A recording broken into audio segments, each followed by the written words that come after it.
Today we're going to be looking at a PlayStation 5 which has been sent in, and this console's been sent in because it's got no power. And this is actually the second one I've looked at tonight with no power. So I've just worked on another one, just in case you haven't seen that video. That one will be out before this one and I'm not going to spoil it, but I've just worked on another one, and this is the second one that's been sent by a business customer for no power. So hopefully we're going to be able to fix this one and hopefully save it from the scrap heap. But if you are new to the channel and you like this type of content, I would really appreciate it if you hit subscribe and turn on the bell notifications. Don't be a meanie. Please subscribe. Makes me look popular and makes my parents proud of me. And if you think I look a little bit too skinny and you think I could eat something, then you can head over to Twitch and become a Twitch Prime subscriber. And that's absolutely free for you to do. Only takes a minute. You do have to renew it every month, but what's 1 minute to be able to feed me? It's nothing, is it? So yeah, head over to Twitch and become a Twitch Prime subscriber. And like I said, if you've got Amazon Prime, absolutely free for you to do. Just takes a minute of your time, and it's really, really appreciated. It helps me to make videos, it helps me to buy new equipment, and it helps me to hire a cleaner to be able to pay for a cleaner to clean that lot up behind me. So in case you're wondering why there's a mess behind me, it's because I've built a new bench. So I've got a camera in front of me now. I've also got a nice solidly mounted overhead camera, and I've moved the bench further out. So as we've got the TV in the backdrop, these lights are going to go. But all of the stuff behind me is stuff that I've picked up from random places, just chucked on the desk, ready to sort out. I just haven't had time because I'm getting too many of these piles of crap to try and fix. So yeah, they keep dying, and that's stopping me from cleaning. Or at least that's the excuse anyway. Shh. Anyway, with that being said, let's get into this repair. Alrighty, so the first thing I've just noticed is I forgot to put this piece of shit back into the other console. So I'll have to do that when I finish this job, because otherwise I'll forget. So this one has actually come with the case kind of hanging off. I'm not sure if that's happened in shipping or what, but it does look like the warranty sticker here hasn't been touched, and it looks really clean. It's a disc edition. It looks really, really clean, and I'm not condoning smoking. Let's hide that lighter. Never mind. Oh well. But yeah, it looks really, really clean, which is again kind of concerning. I'll say this in every video where these look really clean. It looks like it's fairly well looked after. I think that case coming off probably did happen in shipping. But that being said, the warranty sticker's intact. It's not been messed with, and apparently it's got no power. Let's just confirm that. Let's just see what actually happens. So I'm kind of glad that one didn't blow up in my face, because I worked on a PS5 a few days ago and it kind of blew up in my face. I'll leave a link to that in the video description. Not going to spoil it, but unfortunately 30 minutes in it kind of become corrupted, and I'd already deleted the original footage. So sucks to be me. I am going to try and do something to try and either recover the data that I lost, because I did delete it. But I'll leave a link if you do want to watch the first 30 minutes. And I might go over a little rundown, you know, like a reenactment sort of thing, and try and make something out of the video, just so I can try and salvage the footage what I've got. Because I feel like there was some useful information in there, and I nearly died. So I'll leave a link if you do want to watch it, but I'm not going to make it public because I don't want to be penalised by YouTube. And if I make it public and it's only got 30 minutes of the video and it's meant to have 48 minutes, I'm probably going to get a lot of downvotes. So I'm going to leave that one unlisted, but I will leave a link in the video description to it. Let's see what's going on with this anyway. Okay, this is completely no power. That's interesting. So a complete no power, a lot of the time, it's down to a power supply issue, to be honest, and it's something that I am seeing a lot more often recently, where the power supply appears to be randomly dying. So let's get it apart, and yeah, we'll see what goes on, and hopefully we can get it working. So I'll fast forward through this. It is a fairly time consuming process to get inside, but I'll fast forward through it, and yeah, we'll pick it up when I'm ready to do some tests. Rightio, 649 screws later, and I'm pretty much ready to get inside. Those screws are just so freaking tedious, honestly. And I keep saying I'm going to get an electric screwdriver just to use on PS5s, and then I completely forget. Plus I don't want to spend the money, because I'm a cheapskate. And yeah, that's all there is to it. Alright, so the first thing I'm going to do is I'm going to pop the power back in. I'm just going to do a few tests and just see if we get voltage, number one, at all. And if we do get voltage, where do we get voltage and where don't we get voltage? Where do we not get power? So I'm going to use the multimeter and I'm going to pop the meter into voltage mode. So what we're going to be doing first of all is just testing the power supply. So we've got a connector here, and that's pretty much this massive trace here. So you can test anywhere where you can see copper on this big trace. Simply, I'm just going to test here. We should get 12 volts, and we do not. And in fact, that is dead short. So the power supply is shorted, and it looks like we've got a power supply issue. So as I said earlier, this is very common. These power supplies are failing big time. So what I'm going to do then, well, number one, I'm just going to move that IPA out of the way so I don't end up knackering it.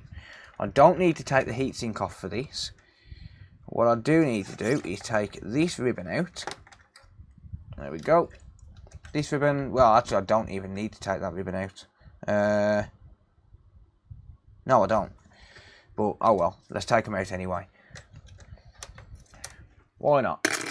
So, the power supply is failing. Typically, I don't work on power supplies. However, these power supplies are expensive. If you buy these power supplies from eBay, you're looking at around about £135 for one unit. If you're doing this regularly, you can buy them off AliExpress. I think they're around about £70, and you have to buy 3. So that's problem number one. Problem number two is you can't really buy OEM power supplies. You can only buy the replicas, or rather the compatible ones, as they're called. So basically, you can't buy the OEM ones, so you don't know how safe they are. I hate using Chinese power supplies. It's no offence to China, but they use cheap, inferior parts. We all know it. It's true. I did actually need to remove that ribbon because, yeah, I need to lift this off. And as you can see, not a speck of dust. I would not be surprised if this isn't a pretty much brand new freaking console. To be honest with you, I would not be surprised. So I'm going to remove the power supply and I'm going to pop in a test power supply. But that's going to make for a pretty boring video, right? So we may as well at least try and fix the power supply, or at least try and figure out what's wrong with it. But I do just want to confirm 100% that the issue lies with the power supply. So I'm going to take a known working power supply. This is an OEM power supply made by probably by Delta Electronics on behalf of Sony though. So I'll pop that in there. If I can ever slot it in. And then I'm going to pop this back. It's nice and straightforward once you get the 642 screws out. But of course you have to get them screws out. Alright, so what we're going to do, just going to pop these ribbons back in. Not going to worry about the antennas, don't care about those, not at the minute. But we're going to pop these ribbons back in. But I am going to test and see if we get voltage here now on this power supply. So this is one of my own power supplies out of a console I couldn't fix, and we do get 12.10 volts, which is roughly what I would expect. Between 12.05 and 12.15 is usually the desired output. Let's try and turn it on. You ready? Think it's going to work? Yep. So we definitely have a power supply issue. But like I said, that's a boring video. So we're going to have a look at the power supply, see what's gone wrong. I've got a feeling I know what it is. But yeah, it's probably going to be the PWM IC. It normally is. The only problem is, when you do buy those PWM ICs, they cost around about £40. So yeah, that is working. That is working. So it is a power supply issue. Let's just see if it decides it wants to reboot, or if it's going to let me shut it down. It's going to let me shut it down. Cool. So it looks like the last time this was used, it was shut down correctly, because otherwise it would have rebooted and we would have got the blue light again. But that's cool, because at least we know what the issue is. So, because it's going to make a boring video, I am going to bring this original power supply back into action. Kablam! See that? Magic. Boom. Okay. Slight little disclaimer before I actually work on this. I am not a power supply technician. I'm not a power supply engineer. I have no formal background or training in working with power supplies. And that being said, these are very, very, I can't stress this enough, really, I can't. Power supplies are so dangerous to work on, and anything I do to this now, whether I fix it or not, do not take my word as a tutorial. Please don't, because I'm not an engineer. I have no formal qualifications in electronics whatsoever, and even more so in power supplies, which are very dangerous to work on. If you want to work on a power supply, do so at your own risk. Please do not hold me responsible. Like I said, I have no formal training. I have limited knowledge on these. Yeah, that's pretty much all I can say. They're dangerous. Don't work on it unless you're comfortable. And always have someone around while you are working on it. Me, I'm a fool. So, yeah, I work on them anyway for fun. But, yeah, I don't fix power supplies normally. But because these are so expensive, I have got to at least try. So with that slight disclaimer out of the way, like I said, these are freaking dangerous. They carry a lot of current. 240 volts in, or 110, 120, whatever it is in other countries. 450 volts on some of these capacitors. They are dangerous. You get hit with 450 volts and you are feeling it. If you're wearing any kind of a pacemaker, or you've got any kind of underlying heart condition, even one that you don't know about, it could kill you. That is no joke, it could literally kill you. So I highly recommend just replacing the power supply if at all you can help it. So I'm going to try and get into this, and of course I'm going to struggle my anus off.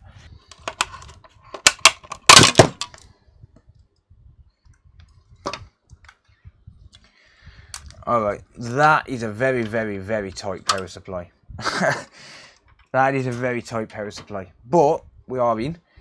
And like I said, these are incredibly, incredibly dangerous to work on if you do not know what you're doing. And I don't know what I'm doing. So, yeah. But like I said, it's a pretty boring video if all I'm doing is swapping a PSU. So, I am going to just check these capacitors here. These are 450 volts, 220 microfarad. I'm just going to check these and make sure that there's no charge in these, and then we'll see what happens from there. So in voltage mode, I'm on auto, so it'll automatically select DC, which is fine. And as you can see there, this has been off for quite some time, and there's still 280 volts in this. So the resistor isn't draining. 280 volts is going to give you a nasty zap. So there should be a drain resistor on this, and it's just not doing its job. I'm going to plug it in, and I'm going to get my thermal camera set up, and I'm going to see if we detect any heat. I've got a feeling it's going to give me some heat signatures around here. But I'm going to get the thermal camera hooked up. So I use a Flare 1 USB-C thermal camera, and I'm going to go to the Flare 1 app and then turn it on. There we go. And while that's loading up, it does take a little while. I'm going to very, very carefully plug this in. So you can see that we've got live contact here. That is direct from the wall. So yeah, that's going to give you a very, very nasty time if you accidentally touch that. So I'm going to very, very carefully plug that in.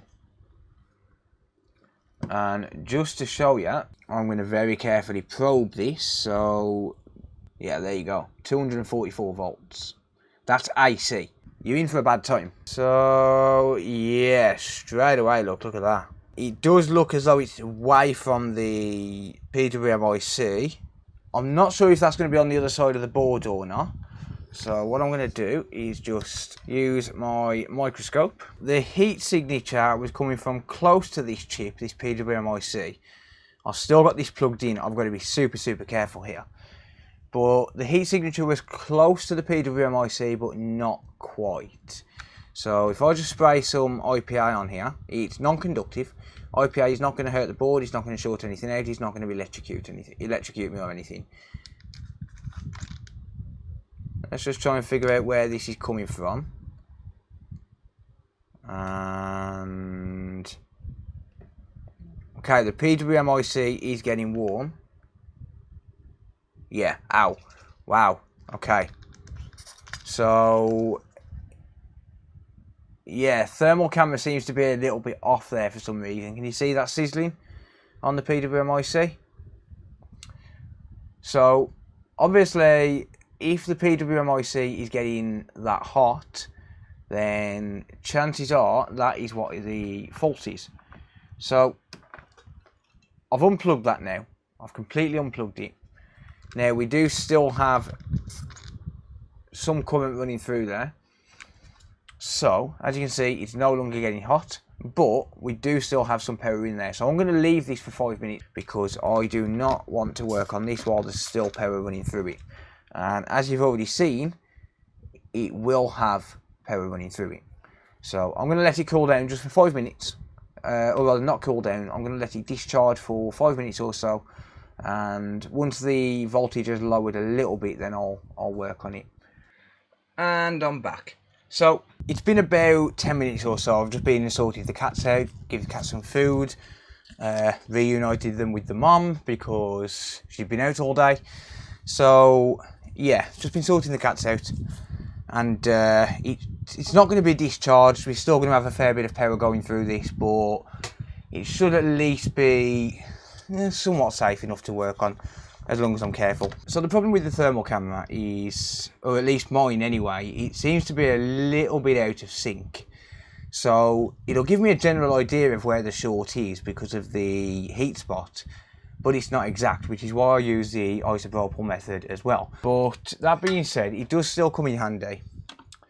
And what I'm going to do, I'm going to remove this PWM IC. So the part number for this is just there. Let me just get you a close-up of that. So it's DAP053T. And like I said, these are fairly difficult to come across. You can get them, but they are expensive. But luckily I do have one. I've got the one. Remember at the start of the video I talked about how a power supply exploded on me? Well, that was completely different. That wasn't the PWM IC which had failed. That was because of liquid damage. So I do have one power supply that's completely dead. It's been completely fried. But the PWM IC, realistically, it should be okay. So I've got my hot air set at 50% and 380 degrees Celsius. The reason that I'm so low on temperature is purely because this chip, or rather this board, is very thin. It's only a double-sided board, it's not a multi-layer board. I don't think so anyway. But either way, it's still very thin, and it's not going to take that much heat to remove this chip. So I'm still going to be incredibly careful on where I'm putting my hand. Don't want to get zapped. I may need to go a little bit higher on my temps here. Never mind. So these chips are glued on, basically. So there's the old chip removed. So let me move that power supply out of the way, and I'll bring this one in. So you can see here that we've got some blackening around this chip, or rather around this board, and that's because it was liquid damaged and it literally went boom in my hands. Well, I was plugging it in from the outside, but it pretty much exploded. So the PWM IC on this should be fine. So again, I'm going to use the same temps. Doesn't really matter if I damage this board, because this is a donor board. As you can see there, they are fairly easy to remove. So I'll move that power supply out of the way, bring back the one that I'm working on, and I'm just going to prep this. So I'm just going to add some leaded solder to it.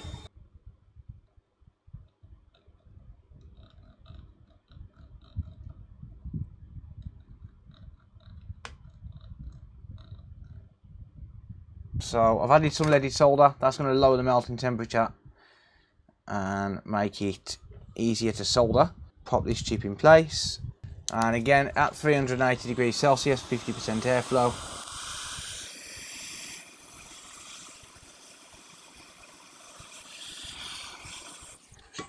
Press and hold. There we go, that's settled. And then I'm just going to run the iron across just to freshen up the joints.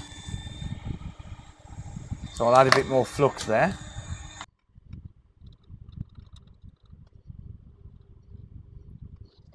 And there we go. I'll just clean this area up, just get rid of this flux that's on here with some isopropyl alcohol. And there we go. We are good. So the one way that we can find out whether this is working is just to plug it in very, very carefully and test the 12 volt line. So we do have some terminals here which we can test. I might get the polarity wrong. And we're on AC voltage, of course we are. Still seems as though it's not working. Let's unplug it for a minute. I have been charging my thermal camera.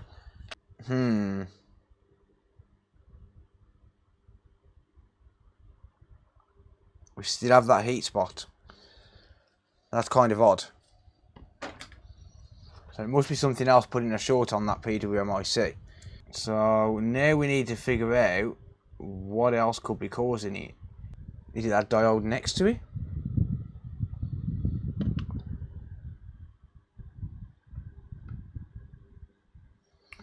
Okay, it's getting hot in the middle. I'm honestly not sure what's causing that. So I'll flip the board back around then. Let's plug it in again.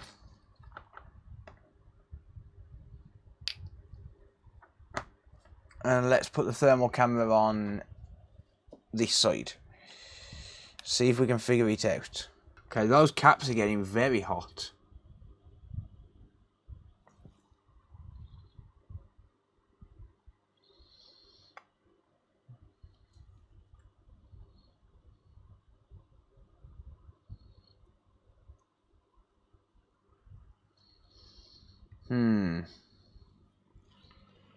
The thing is, there's really not a lot around here. We have some transistors, we've got the caps, we've got a relay, I think it is. Kind of odd. Because it's nowhere near as hot on this side of the board either. And you do need to be very careful if you're touching that, by the way. But that is, it's warm, but it's not incredibly hot. Unless that is also faulty. The problem is I don't have any more, so I'm not going to know. Unless I can figure it out. So, I mean, I'm seeing a heat signature of 90 degrees Celsius. That's very, very hot there. So, the only real thing that's connected to ground, I mean, you've got to think here that it's only going to be something that's connected to ground, right? So it's not going to be a resistor, because, I mean, you do get some resistors which are connected to ground, but most of the time they're not. You've got to think that it's going to be something that's got a direct connection to ground that could fail short. And I'm looking at this, and I'm trying to pinpoint it, and it would appear as though this diode here is what could potentially be short.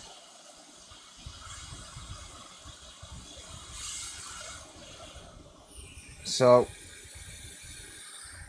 let's just see if the short goes away from that. Just removing that one diode. When I'm pointing at it with the tweezers, it does look as though that is where the hotspot is. No, once again, it's still going to 90 degrees. Unless that's leftover heat.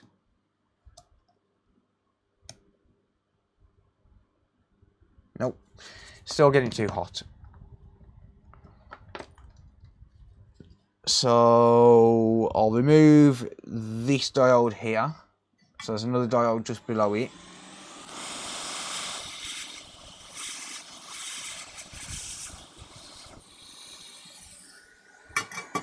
Yep, still getting too hot by the look of that.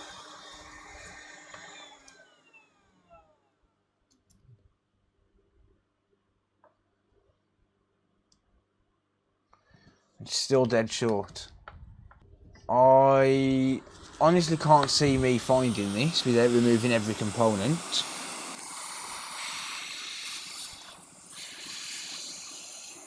So I know this sounds stupid, but I'm just removing all of the diodes at the minute.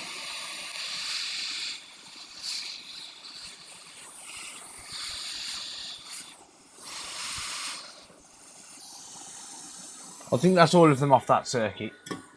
Could be wrong, but yeah. I doubt I'm going to find this, to be honest. Yeah, still short. Still short. So, yeah, either when that other power supply failed, it took out that, or it does have another short somewhere. There is a chance that this PWM IC could be faulty, but unfortunately I don't have another one, so I can't really confirm nor deny. So yeah, I'm not going to bother carrying on with this power supply because I just don't think it's worth it. It's not worth the dangers that are involved, and it's not worth the time investment to try and track down the short, because the thermal camera is not giving me an accurate reading, and yeah, that's the only spot where it's showing a heat signature. So yeah, I'm just going to scrap this, call it quits, and replace the power supply for the customer.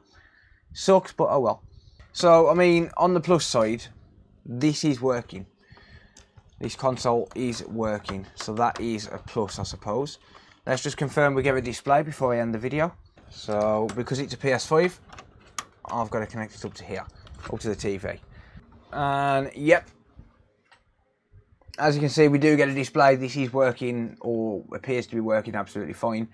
It really does suck with this power supply. I just can't seem to locate that fault. I've removed every diode off that circuit, and yeah, I mean, what can you do really when the thermal camera is showing it's in that area, and there's nothing really on this side of the board that should be causing a short. I might have a play around with this tomorrow. I mean, it is late now. I might have a play around and see if I can figure out where the short might be. It could be that that PWM IC failed when the other power supply blew up. But, you know, I mean, unless I had one working that I knew was working, there's not really a lot I can do. And I'm not willing to spend £40 odd to find out. So, yeah, that will just go into my scrap pile where I'll use it for donor parts. The good news is this console is working, as you can see behind me, and yeah, we managed to fix another PS5 with no power. These power supplies are failing massively. If you know what it is that's causing it, if you know the specific component what's causing it, let me know. Please let me know, and I will be happy to give it a try. I've got about 5 power supplies here which need repairs. And like I said, they are expensive, so they ideally do need to be repaired. So that's going to be for this video. Let me know what you think down in the comments down below. If you do want to support me, then number 1, please get subscribed and turn on the bell notifications. That way you don't miss any future videos. And number 2, as I mentioned earlier, you can head over to Twitch and become a Twitch Prime subscriber. And that's free for you to do. You can do it if you've got Amazon Prime. It takes about a minute of your time, and yeah, if you just do that once a month, it really does support me. It is a massive, massive help. There's also a Patreon link in the video description, as well as some direct donation links, and you can also buy merch as well. That'll be in the video description as well. So with that being said, thank you very much for watching. I do really appreciate it, and until next time, I'll see you later. Bye for now.